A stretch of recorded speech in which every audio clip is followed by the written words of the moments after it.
dollar. Dirt and money, no soul. Had to go and get it, ain't no time to kick it. Got a stack of flip for my foes. Dollar. Please tell me you can hear me. Don't turn your back and don't neglect me. Just let me know if you need me. Dollar. Let me watch out for my partners. Keep my money long, get my team strong. Let me run away from my problems. Yup, what's good, original crew? We back with Mr. Ballen. Today we got top 3 most unbelievable celebrity backstories. Now, a lot of celebrities got some crazy shit up their past. Top 3 most unbelievable celebrities. I heard you read it, but I didn't hear you. Like, I heard you saying words, but I didn't like... Huh? I heard you saying words, but I didn't like really comprehend what you were saying. Again, a lot of celebrities got a lot of crazy shit they really do, in their past that y'all would not believe, man. Like, you'll never know, man. So with that being said, make sure you check out the links in the description box. Down below. You already know where to go. If you want to first support, all you got to do is check out down below. Also, if you enjoyed today's video, liking it with a thumbs up. We highly appreciate it. But this should be a good one, right? Yeah, it should All right, let's go. Let's check it out. Let's see what it's about. Today, I'm going to share 3 little-known, ridiculous backstories of 3 very famous people, and the last one has a very satisfying ending. But before we get into today's stories, if you're a fan of the strange, dark, and mysterious delivered in story format, then you've come to the right place because that's all we do, and we upload 2 or 3 times every week. So if that's of interest to you, please replace the like button's Shroot Bucks with Stanley Nichols. Also, please subscribe to our channel and turn on all notifications so you don't miss any of our weekly uploads. All right, let's get into today's stories.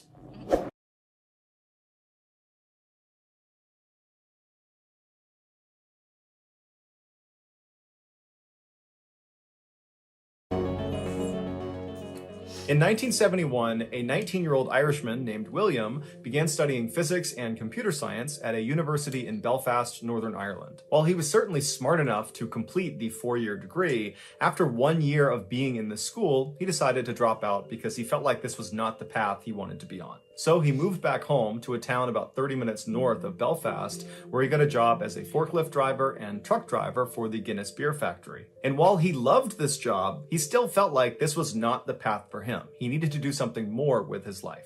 And so he decided he would pursue what 2 of his siblings had gone on to do, which was to become a school teacher. He had always admired his school teachers growing up, and he idolized his 2 siblings that had become teachers, and so it felt like the right fit. And so William applied to a 4-year teaching college in Newcastle in England, and after he was accepted, he flew to England, he got set up, and then he began his studies. The first year was great. He loved what he was doing, he did feel like this is the right fit, and he was getting good grades, everything was going exactly to plan. But then year 2 happened and everything went off the rails. A requirement to graduate from this 4-year teaching college was all the aspiring teachers starting in their 2nd year had to go teach real students real lessons. They basically had to go to high schools and elementary schools and fill in for the real teacher and give a real lesson. And they were scored on their ability to do that. But all the aspiring teachers knew that when you gave these real lessons to real students, what really ended up happening was the students did not take the aspiring teachers seriously. They viewed them as kind of like substitute teachers, and so they didn't respect them and they didn't listen to them. And so have y'all ever had a teacher like that come in that was like a substitute? Not a substitute, but you knew that they were in there for like, because they from a college and they come in to do like a kind of like residency where they like, you know, you got to train to own a job. Oh, we had a couple of, and you always give them hell. For one, they be young. 2, they inexperienced. And then, especially when the teacher steps away, you're like, yeah, so what's up, motherfucker? You like, what you gonna do, snitch? You a little snitch? You a little pussy ass little, you know what I'm saying? Especially when they young. Yeah. And I'm like, the worst position I ever say for like incoming teacher to ever teach is high school. Yeah. Even maybe junior high. I think if you're like coming in as a teacher fresh out of college, yeah, I think you should start young and work your way up because it's like how young? There's age difference. Yeah. There's a bigger age gap. So if you're coming in fresh out of college, you might be 22, 23, right? But you coming in and say, for instance, you teaching high schoolers, sometimes seniors, 12th grade. the level of respect, are they really gonna respect you? They're gonna be like, nigga, I'm 18, you 22, you 23. Especially a female, they ain't gonna try to flirt with you. They're gonna try to holler at you because you're younger. And then there's no authority there, really. No boundary of authority. These real teaching sessions just turned into the aspiring teachers desperately trying to calm down their pupils long enough to get them to listen to their lesson plan for just 1 second. But normally it didn't work out, and before long the day was over and nothing was really accomplished. So in William's second year, when it was his turn to go over to a high school and administer his lesson plan, he went over there knowing what he was up against. He did not really expect it to go well. But he decided he would go in there with a positive attitude and he would try to do his best. But as soon as he walked into his classroom, he immediately could tell he was going to be overwhelmed. Everybody's standing up and talking amongst themselves, and they turn around and they see William walking in, and they have this moment of realization that their real teacher is not going to be teaching them that day. It's going to be this substitute, William, and they all kind of gleefully began laughing and joking, and they just turned their backs on William and kept talking amongst themselves. And so William goes inside, he puts his stuff on the desk, and he attempts to get the class to listen to him by saying, hey everyone, come on, sit down, time to listen up, I'm your new teacher for the day. But the kids just were not listening. And so finally, William, who was a really big guy, he was 6'4", he was in great shape, he kind of postured himself and then yelled at the class, sit down right now. And at this, the class did turn around and looked at William and kind of sized him up, and most of them decided, okay, it's time to sit down. And so 99% of the class goes quiet and sits down, except for one kid. It was this 15-year-old boy who was at the back of the room, and he was standing up, defiant, with his arms crossed, staring at William with a smirk on his face.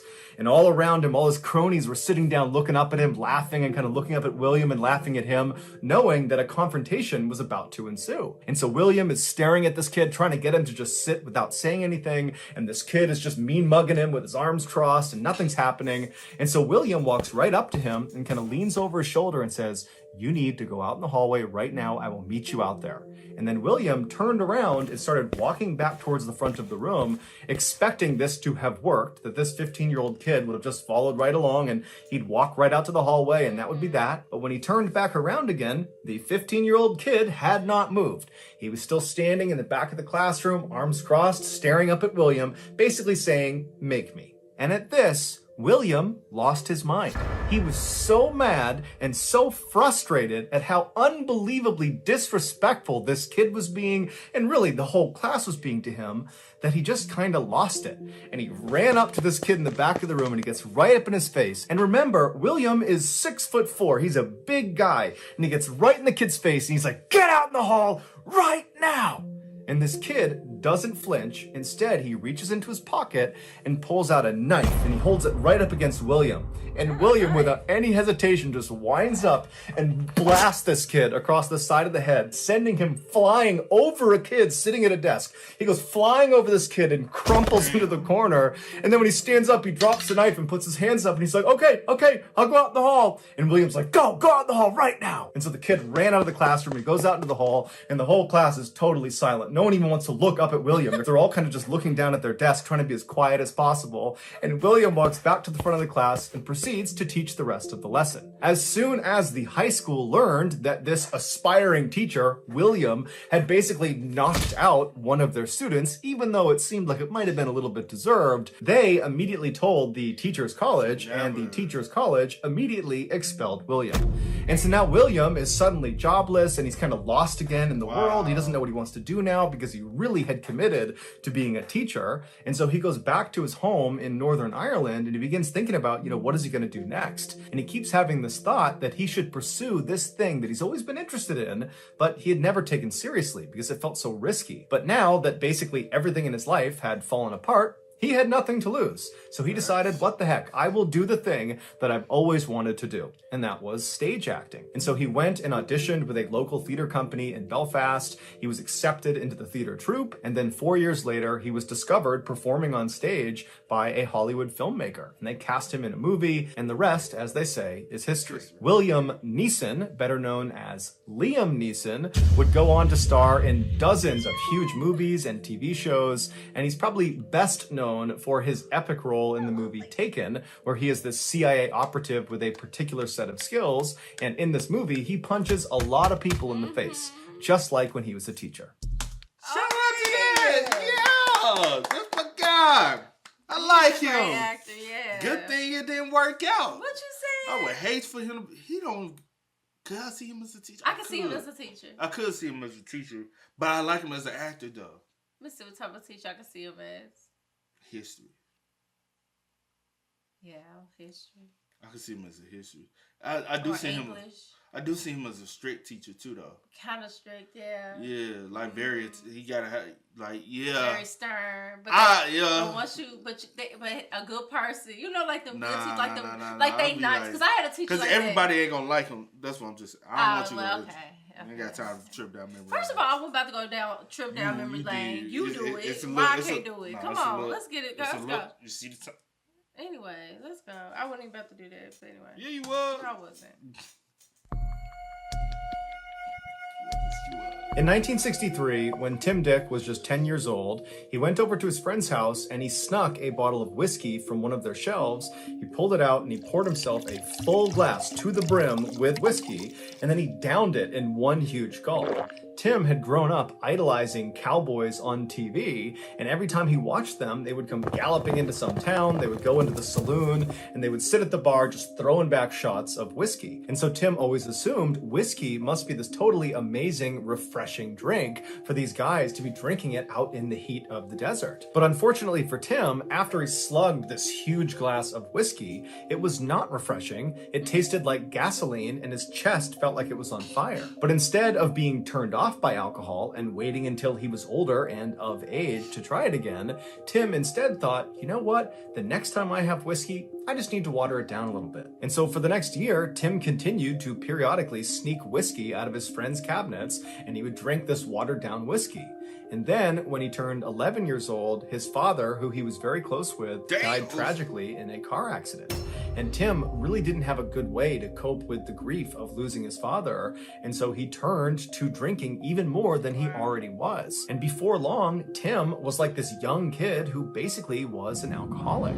But he hid it extremely well. He graduated high school, he graduated college, and really nobody knew he was drinking as much as he was. But after he graduated college and he was living on his own in Michigan, there was no structure in place or person in place to stop Tim from going overboard with his substance abuse. And so not only did his drinking get completely out of control, but he began using and selling drugs, namely cocaine. In 1978, when Tim was 25 years old, he and his drug dealing partner were scheduled to take part in the biggest drug deal of their careers. They would be selling about 1.5 pounds of cocaine to a guy named Michael Pfeiffer, and he'd be buying it for $42,000, which when you adjust that for inflation would be like buying it for $175,000 in 2021. Tim and his partner were very excited about all this money they were going to make, but they were equally worried about the transaction. A lot can go wrong. And so Tim decided, in order to mitigate their nerves and kind of make this a safer drug deal,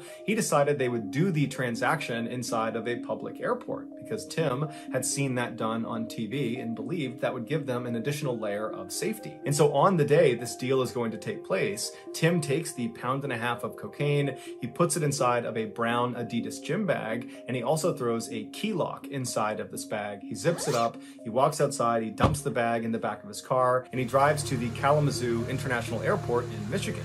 When he gets there, he parks in the big parking lot right outside of the front doors, and as soon as he's parked, he goes around to the back of his car, he pulls out this brown Adidas bag, he throws it over his shoulder, shuts his trunk, and then he waits for his partner to show up. A couple of minutes later, right on time, his partner pulls into the lot, he parks nearby, and then the two of them very casually begin walking towards the front doors of this airport. They walk up the steps, they go in the front doors, and as soon as they're inside, they're looking around, and they find Michael Pfeiffer. He's standing up against the wall right in the area he had said he would be. And so without making any sort of contact with Michael, Tim and his partner turn the corner and they go into a nearby locker room. Once they're inside, Tim pulls the lock out of the brown bag and then he puts the bag with the drugs in it inside of a locker. He shuts it and then uses the lock he had just pulled out to lock the locker. And then he and his partner leave the locker room. As soon as they go out into the main terminal, they start walking over towards Michael Pfeiffer. And as they get closer and closer, Tim's partner breaks off and goes to a bench on the other side of the terminal. And Tim continues walking on right up to Michael. And then when he... It's a little smart. It's a little smart. But I ain't finna do it nowadays. You most definitely ain't finna Not get no airport. Hell nah, that's federal. No. No, thank you. on the other side of the terminal, and Tim continues walking on right up to Michael. I know he gonna get And then caught. when he reaches Michael, he very discreetly hands him the key to the lock on the locker, and he tells him which locker number the drugs are in. Michael doesn't say anything. He takes the key and he heads off to the locker room. Tim turns and he goes over to his partner and he sits down on the bench and waits. Meanwhile, Michael goes inside the locker room. He uses the key. He opens up the lock. He opens the locker up. He checks to make sure the drugs are still there. They are. As soon as that's confirmed, he takes the bag, he throws it over his shoulder, and he walks back out to the main terminal to meet up with Tim and his partner. Tim and his partner are sitting on the bench. They see Michael coming out of the locker room, and they're expecting Michael to walk over and basically hand them a bag full of $42,000. But instead, Michael walks up to them and draws a gun and points it at them and says, "I'm a police officer. You're under arrest." It would turn out this was a sting operation. Michael Pfeiffer, the undercover police officer, had been following around Tim and his partner for months. In Michigan at the time, if you were caught trying to sell 650 grams or more of cocaine, there was an automatic penalty of a life sentence. And Tim and his partner had just been arrested trying to sell more than 650 grams of cocaine. And so facing a life sentence, Tim took a deal that gave him a lesser sentence in exchange for information about other drug dealers. And so Tim would ultimately serve 2 years and 4 months in a federal penitentiary. That's it, baby. He gave him a He lot. business. He business, big red. You can't. Damn. But anyway, Who the celebrity? Who the celebrity out here snitching like that? Shut up. Big snitch. But he must have a lot of information. 2 years Only 2 from a years. life. Yeah, he big toe. That's a. Before he was released. Tim would say his time in prison was absolutely miserable, but it was necessary. It matured him in a major way, and it honed his sense of humor. Tim was always a very funny guy. He was always the class clown and the guy goofing around. But in prison, he found it a very difficult task to get these hardened prisoners and prison guards to laugh at his jokes. But eventually, with enough practice and repetition, he could get anybody in that prison to laugh at him. And so by the time he got out, he was like an amazing comedian. And so he decided, you know what? Why don't I pursue a career in comedy? 4 years later, Tim Dick, better known as Tim Allen, landed the starring role on the hit TV show Home Improvement. gosh. And from there, he starred in dozens more movies and TV shows. But he's probably best known for his voice acting in the very popular movie series Toy Story, where he plays Buzz Lightyear. Today, Tim is sober and has been for decades. Wow. Tim Allen, bro. Tim I would have Allen. never. Bro, we were just. Did I just put on Home It Improvement? was the other night. Yeah. Yeah. Bro, I'm trying to remember how to. Like, you know, the. Do it. I can't. I'm trying. I was trying, but no, I can't do But it. wow, okay. I would never have thought. I Bro, didn't see when I that say coming. you never know people's background, Yeah. you really never know where people come from, the things they have done. I would never have thought Tim Allen, Home Improvement dad, was fucking could have been a kingpin. Facts. Cause Michigan But it's, back then sold some drugs. Yeah. In Michigan, nigga, them some trappers back there. but I am glad he turns his life around, even with the alcohol and all of that, because he started young. Very young. And then losing Very, his very dad young. tragically. Yeah, and then, you yeah. know, whatever. But, wow. Could have been facing life, and now just think about everything Tim Allen has done. And he ain't just famously known for no Toy Story. When I first think of Tim Allen, I do think of Home Improvement. Yeah. Then I think of Santa Claus. You gotta realize he is a part of our childhood. Yeah. He's a major, impactful person of our childhood. When I think about him, the first thing is Home Improvement because I used to watch it all the time. But I don't go straight to Toy Story. Yeah, Nah, I go I to go that to and Santa then Claus. Yeah, but then but of course, But you know, just Toy think, Story. So you gotta realize how rich he is. That's now. crazy. That's crazy. That little drug shit ain't shit compared to what he really got. I would have snitched too. Man, he a big ass snitch though. I would have snitched too. Hey, you can't be telling like that. What you bro. want to know? Yep. Mm-hmm. From a life. I'll give me a piece of paper. I'll write it down. From life to 2 years. 2 years. You had to tell on some big ass people, bro. Hey. Damn. Now. Crazy. In 1964, during his final semester of college in Wisconsin, a 21-year-old man named Harry decided to take an acting class. He believed it would be an easy A, and he'd always been pretty shy, and so he figured this class might be able to help him get over that. But this class wound up having a much larger impact on Harry's life than he ever could have imagined. Not only did he meet his future wife in this class, but he also realized he loved acting, something he never thought he would like, and he decided after college that that was the thing he was going to pursue. And so after he graduates later that year, he and his girlfriend get married, and then they fly out to Hollywood, California, where Harry auditions for Columbia Pictures' New Talent Program, which is basically this program that's designed to help new actors and actresses get parts in Hollywood because it's so hard to do that. And so he's accepted into this program, he signs a contract with them that pays him almost nothing, and right away they start shopping him around for different parts in TV shows and movies, but nobody is interested in Harry. Nobody. The only roles he was getting were incredibly minor and usually non-speaking, and so it was really not advancing his career. Then, in 1966, so 2 years after he and his wife had arrived in Hollywood, Harry received what seemed like his first big break. He was offered a speaking role in a movie, although it was a very minor role. It was a 60-second bit where Harry basically walked on screen in this hotel, and he started calling out for a particular guest, and when he finds this guest, he walks up and gives him a piece of paper, and then he leaves. So it's a forgettable scene, but it's a real scene in a real movie, and so this was a big deal for Harry. And so after Harry goes over to the studio and he films this whole scene and it's all done, he goes back over to the headquarters of the New Talent Program at Columbia Pictures, and as soon as he goes inside, one of the producers that was in charge of this New Talent Program, who had apparently had a chance already to see this 60-second scene in this movie that Harry was in, he calls Harry over and asks him to go up to his office for a second. And so the pair go up to his office, they both sit down, and the guy looks at him and says, "Look, I just gotta shoot you straight here. You're not gonna make it in Hollywood. You're not gonna be a movie star." When Tony Curtis was told to carry groceries across this room in one of his first movies, everybody knew right away as he's carrying those groceries that guy, he's going to be a movie star. You could see it in the scene, even though all he was doing was carrying groceries. And when you did your scene as the bellhop walking around the hotel, I just didn't see it. You don't have the X factor. You're not going to be a movie star. For reference, Tony Curtis, the guy this producer was referencing, was a huge movie star in the 1950s and 1960s. And so Harry, after getting this horrible comment made about him, he pauses for a second, and then he leans across the table and looks at this producer and squints his eyes and says, "You know, if Tony was such a good actor, shouldn't we have believed he was just a grocery delivery boy, not a movie star?" And at this totally smart aleck remark, the producer fired Harry on the spot. Harry would go on. But that's a good comeback, though. Yeah. Because if Like, he don't was be so here good talking at shit it, to me. he would have just made y'all believe that he was just a grocery Right. and not a potential. So he wasn't necessarily good at. Well, not necessarily, but because some people have that it factor. When they walk in a room, they automatically can draw attention. You know, I always say that. Yeah. I always say if you can, because that's part of like being able to capture. That's the reason why some people, they might not have the talent, but they can make it, is because don't try to.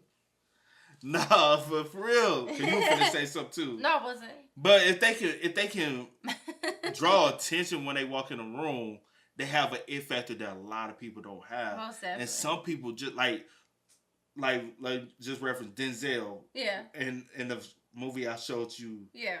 His first ever movie. Yeah. I said, "Do you see?" You asked me that question. And you was like, "Yeah, I can actually see him being Denzel because he had something in that role." It was something about him, and it wasn't. And I asked myself after, I was like, "Is it because I've seen him now in so much stuff, and I know who he is?" But I was like, "No, I kind of took that out." Yeah, and I was like, if that was my first time ever seeing him, he had something. He had like it a was certain just something charisma about about him, and I was just like, yeah. Cause he was smooth even in that Yeah, shit. yeah. You just be like, look at that smooth ass motherfucker right there. And at this totally smart aleck remark, the producer fired Harry on the spot. Harry would go on to sign a similar new talent program deal with Universal Studios, but again, he could not get a real part to save his life. And the feedback he finally got was, Harry, you're just not pretty enough, and you're not really that talented. By the mid-1970s, Harry was in his mid-30s, and while he still aspired to be an actor and wanted to be an actor, he was making almost no money from acting. And so he decided, instead of acting, he was going to become a carpenter. That was going to be his full-time job, despite the fact he knew nothing about carpentry. And so he literally, just because he has this interest in carpentry, goes to the library and checks out all these how to be a carpenter books. And over the next couple of weeks, he studies these books and does a couple projects around his own house. And then finally, he just felt confident enough, or he was just desperate enough for money, that he began going around to his network and asking people in Hollywood if they needed some woodworking, if they needed help from a carpenter. And surprisingly, lots of people took him up on his offer and they hired him to be their carpenter. And before long, Harry was dubbed the Carpenter to the Stars, which was kind of ironic because he actually was not a very good carpenter, and he was regularly seen on the job, literally holding a book, teaching him how to be a carpenter while doing the carpentry with his other hand. In 1976, Harry was a full-fledged carpenter and had been for about a year when one of his very close friends named Fred Roos, who was a casting director and film producer, gave him a call and told him he had a very unique opportunity for him. Now, at this point, Harry was not looking for any more acting roles. He kind of figured that that ship has sailed, even though he wishes he could be an actor. At this point, he had a wife, he had 2 sons, and so he's thinking, I gotta just keep doing this carpentry thing because I gotta pay the bills. So he says to Fred, I appreciate the offer of whatever this is, but if it has to do with acting, I'm just not interested. And Fred, who was one of the very few people in Hollywood who fundamentally believed Harry was destined to be a star, told Harry, no, this is different. This is not a pure go out and try out for the part and hope for the best. This is like put yourself in a good position and maybe somebody will discover you're as talented as you really are. And so Harry's like, okay, tell me about this opportunity, I'm interested. And so Fred explained there was this really talented and eccentric film director who was trying to cast an upcoming movie. And the way he went about casting for movies was a little bit strange.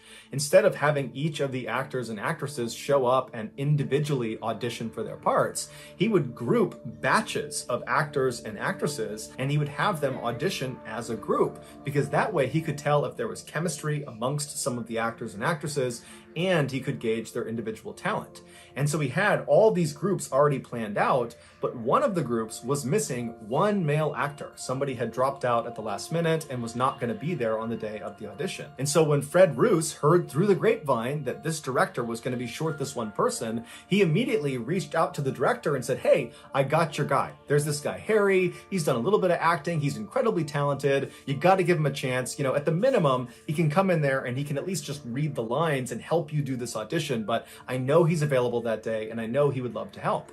And so this director tells Fred, okay, thank you. I'd love to have him come down, but stress to him, he is not auditioning for any part in this movie. I'm not bringing in some person and just throwing them in. It takes me a long time to find people that I want to audition, and he is not one of them. He is just there to facilitate the audition. He's just going to read the lines so the other people in his group can do their audition. And so after Fred stopped explaining, oh, he's slick. Cause my thing is Fred like, all right, I got this. this. So if he's just come read the lines, all right, cool, whatever. But if he comes in and thinking he has to put effort into it, he's gonna capture. He ain't just reading the line. This is so now it seems like he's dumbing down what he actually can bring. That's a slick, smart ass move. And like the saying always go, no matter what you do, it ain't what you know, it's who you know. Even him being a carpenter, it ain't had nothing to do with what he knew. It was about who he knew. He knew Hollywood execs. He knew Hollywood people who might have needed somebody that they can trust. Right. They can trust him to be the little handyman because we already got some type of relationship. Them motherfuckers was the ones with the money. Yeah. Hey, boom, you could trust me. We already got some type of relationship, and I can come bang on some wood and learn what the fuck I'm doing. They like, hey, shit. And I'm going to charge cheaper, right? But I know y'all got it. Right. Boy, it ain't never about what you know. It's about who you know. Get yourself in the room, bro. So the other people in his group can do their audition. And so after Fred stopped explaining this situation, Harry was actually kind of annoyed. He was annoyed that Fred had basically already volunteered him, and so he couldn't really even say no without making Fred look bad. And he didn't like the idea that this was basically a waste of his time. He was being asked to go read lines, but not even try out. So how was this even an opportunity? But Fred told him, look, worst case scenario, you meet some pretty powerful people in Hollywood. This director's a big deal. The people there are going to be big deals in Hollywood. So you'll meet them and maybe they will recognize your talent. Or maybe you get some new clients for your carpentry business. So no matter what, you get something out of it. And so finally, Harry says, okay, fine, I'll go do this thing. And so Harry goes to this audition, he's handed the script, and he's reminded repeatedly to not attempt to audition. Don't try to act, just read the lines. I don't care if you're monotone, you just read these lines because you're not auditioning. Everybody else is, you're not. Is that clear? And Harry's like, yes, I get it. I'm just reading the lines. And so Harry sits down and he starts reading the lines and he's trying to do what they told him to do, but the way he was actually feeling and his actual personality began seeping through.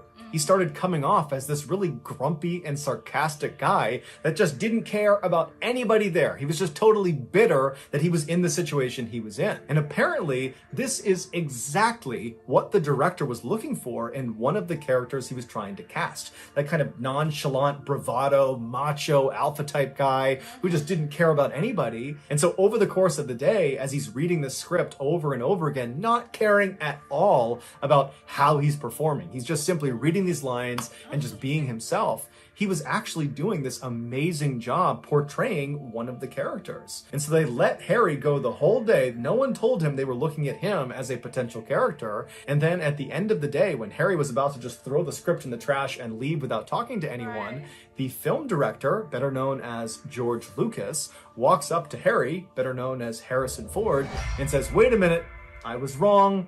You are perfect for this movie, Star Wars. You need to play Han Solo. And so Harrison Ford said, all right, I'll play Han Solo. And that role as Han Solo propelled Harrison Ford into the megastar that we know him as today. A few years after Harrison had starred in Star Wars and he was this total A-list celebrity, he was at a Hollywood studio in one of their restaurants when one of the waiters walked over to him with the silver tray, and on this silver tray was a single business card. So Harrison reaches over, he grabs the business card, the waiter walks away, and he looks at the card, and handwritten on it is the phrase, "I missed my bet." And he flipped the card over, and it was the name of that producer from the New Talent program that had called Harry into his office and said, you're never going to make it in Hollywood and you're fired. It was that guy, and he had apparently sent the waiter over to make amends because he was eating lunch in the same restaurant. And so Harrison would later say in interviews that at the time he got this card, and to this day that he was doing this interview, he said it gave him immense pleasure that when he looked up from this business card and he understood the situation, he knows this guy's in the room somewhere. As he looked around the room, he couldn't recognize the guy because he didn't know what he looked like. He was a nobody. And so instead of wasting any more time looking for this producer, he just looked at the card, chucked it, and went back to eating his lunch. So that's going to do it, guys. If you found the secret in today's episode, let us know. Wow. Wow. Oh my gosh. You see that? I don't know why these gave me like so much complete joy to hear. You know what I'm saying? That's crazy. Cause I like Liam's story. Cause his is pure of, you know, you never know what you're destined for. You chasing out but he had a passion. He had a slight passion, interest into acting. Mm-hmm. The first one, Liam, and you know. It's just like a withdrawal. What you thought you was gonna try to pursue because others around you are doing it. You like might as well. I might as well do it too. But then that door shuts, right? And just because the door shuts doesn't mean that's the only door that was open for you. Right. You just got to find that door that had the knob to specifically for you. Yeah. And he ended up finding them. He betted on himself. He was like, hey, I have nothing shit, else to lose. I have nothing else to lose. I might as well put all my effort towards it. And sometimes that's what it takes. And look where it landed you. And then you got to look at Tim Allen.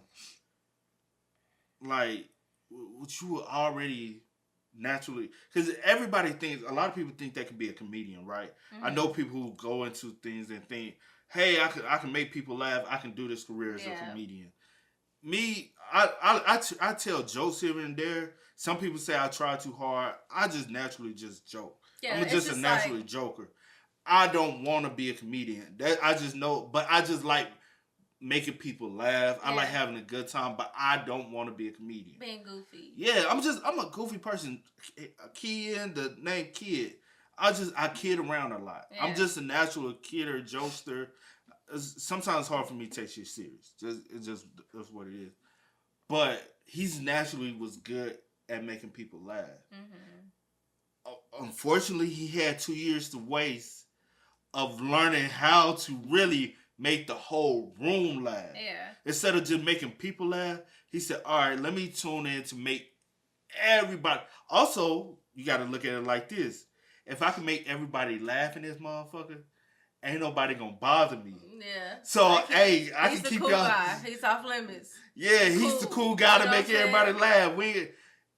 You know, sometimes you ain't gotta be the strongest guy in the room. No. You could just be the goofy guy. Everybody laugh. Likeable. And that motherfucker that gonna be the strongest guy in the room gonna like you so much he gonna whoop everybody who even tried to mess with you. Sometimes you just gotta.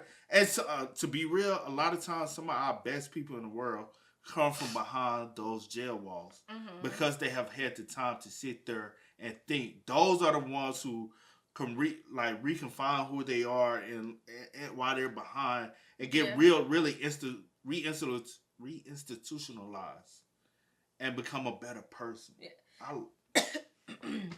I like that. I like that sometimes out of you know what I'm saying? Yeah. People who can go and find like, okay, let me sit down here and find out who I am in life. You know what I'm saying? Reevaluate everything. Yeah. Think nothing but time to do so. Might as well. I escaped life. Yeah. I escaped life behind bars. What can I do and have something to offer? But you just like telling jokes. You had jokes. And look at them now. Look at them. And then you got Harrison Ford. Motherfucker, who would have ever thought? He do kind of look like it could have been a carpenter. You know what I'm saying? Do he? Hell yeah, he look like he be out there banging on. But who would have thought? That's crazy though. And that is so. And you know what's so crazy? Sometimes also, a lot of people try to get into the acting world in their 20s and stuff, right?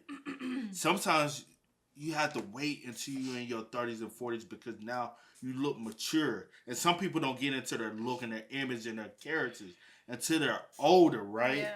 And they can hit them roles. Mm-hmm. Life allowed him to hit that role because life kind of guided him to be able to give what you are looking for. Yeah.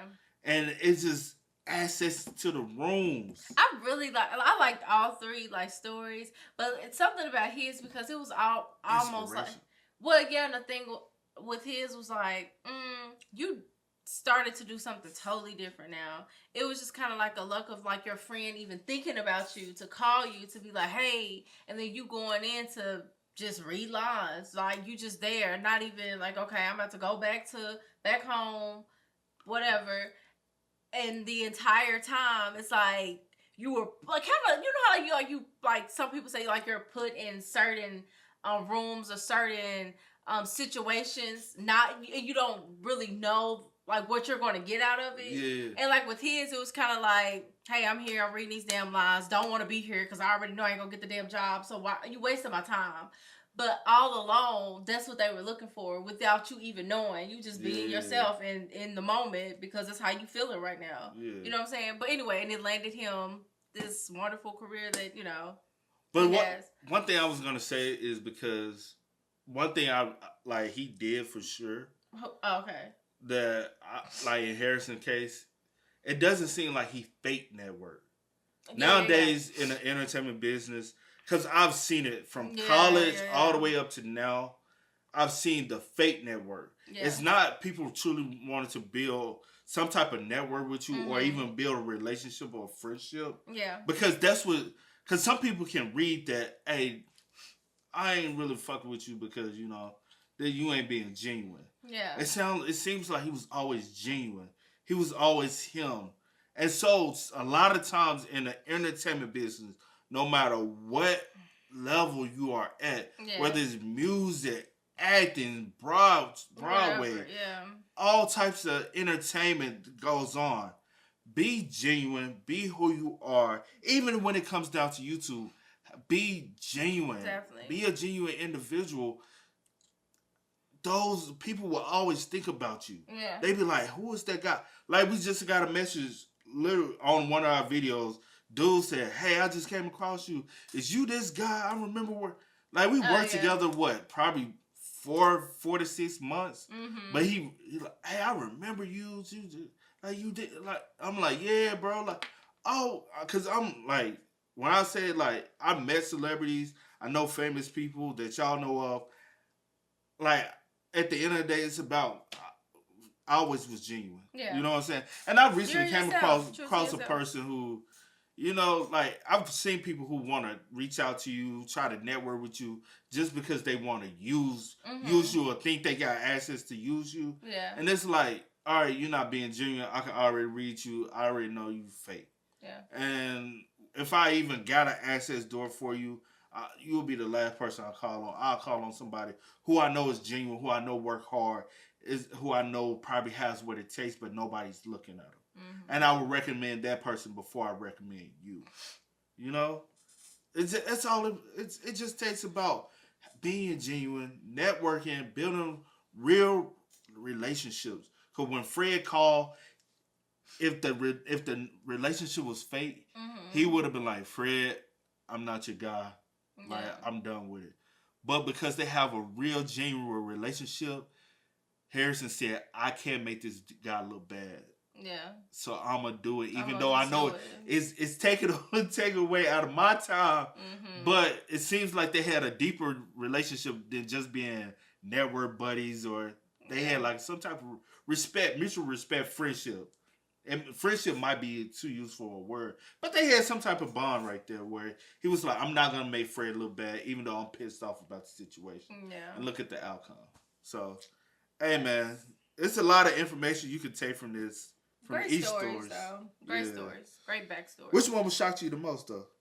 Probably was it the second one? No. I think all of them, but probably the jail one. The second Tim one. Allen. Yeah, Tim Allen. That was the second one, right? Yeah. Yeah, that's the one that shocked me the most. Yeah, probably that one. I would never thought, bro. I would never have thought. I was like, wait, what? Yeah. But it's always... Too, Tim. No, I'm just playing. You said what? I was like, I would have stitched too. You would. I was playing. I ain't gonna lie, life, or if I tell y'all some things, I can get 2 years, and I can go home. Look at my life and then I can tell some jokes. I ain't gonna regret it if I do. Yeah. Hey, but anyway. Hey, man, make sure y'all spam us up in the comments. Y'all let us know y'all thoughts in the piece. Please do. Down below. But as always, I do go by the name DJ The Kid That Says. We are. No time to kick it, got a stack of flip for my folks. Dollar. Please tell me you can hear me. Don't turn your back and don't neglect me. Just let me know if you need me. Dollar. Let me watch out for my partners. Keep my money low, get my team strong. Let me run away from